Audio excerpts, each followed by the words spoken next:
Hi అండి, welcome back to our channel. ఈరోజు కేవలం 10 నిమిషాల్లో పూర్తయ్యే జొన్నపిండి పరోటా ఎలా తయారు చేసుకోవాలో చూసేద్దాం. ముఖ్యంగా డయాబెటీస్ పేషెంట్లకు, బరువు తగ్గాలనుకునే వారికి, చిన్నపిల్లలకు కూడా ఇది చాలా మంచిది. ముందుగా ఒక బౌల్ తీసుకొని 1 కప్పు జొన్నపిండి వేసుకోవాలి. ఇందులోకి 2 స్పూన్ల నువ్వులు కూడా వేసుకోవాలి. పచ్చిమిర్చి పేస్ట్ కోసం ఒక మిక్సీ జార్ తీసుకొని 4 పచ్చిమిరపకాయలు, కొంచెం అల్లం, కొన్ని వెల్లుల్లిపాయలు వేసుకోవాలి. మూత పెట్టుకొని మెత్తగా మిక్సీ పట్టించుకొని వచ్చేద్దాం. ఇప్పుడు ఇందులోకి 1 స్పూను జీలకర్ర కూడా వేసేసుకుందాం. ఇందులోకి పచ్చిమిర్చి పేస్ట్ కూడా వేసేసుకుందాం. ఇప్పుడు పల్లీలు కూడా వేసేసుకుందాం. ఇందులోకి కొంచెం కొత్తిమీర కూడా వేసేసుకుందాం. ఇందులోకి చిన్నగా కట్ చేసి పెట్టుకున్న ఆనియన్స్ కూడా వేసేసుకుందాం. ఇప్పుడు టేస్ట్కి సరిపడినంత సాల్ట్ కూడా వేసుకుందాం. ఇప్పుడు ఒకసారి మంచిగా కలుపుకుందాం.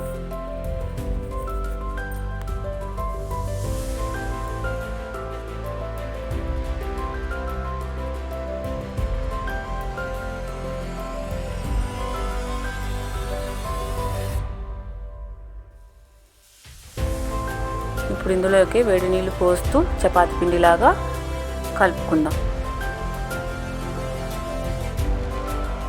చూసారుగా, ఇలాగా చపాతీ పిండిలాగా కలుపుకొని పెట్టుకోవాలి.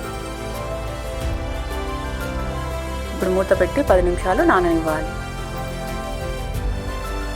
ఇప్పుడు ఇందులో నుంచి కొంచెం పిండి తీసుకొని బాల్ లాగా చేసుకోవాలి. ఇప్పుడు మనం చపాతీలాగా ఒత్తుకోవాలి.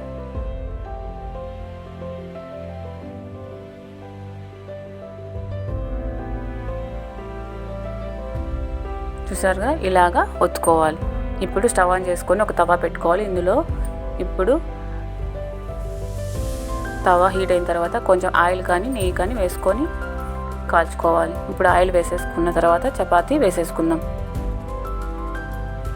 ఇప్పుడు మీడియం ఫ్లేమ్లో పెట్టుకొని మంచిగా కలర్ వచ్చే వరకు కాల్చుకుందాం.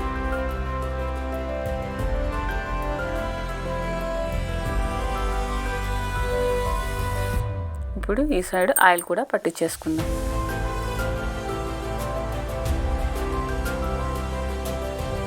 చూసారు కదా, ఇలా 2 వైపులా మంచిగా కలర్ వచ్చే వరకు మీడియం ఫ్లేమ్లోనే కాల్చుకోవాలి. అంతే అండి, టేస్టీ హెల్తీ జొన్నపిండి పరోటా రెడీ.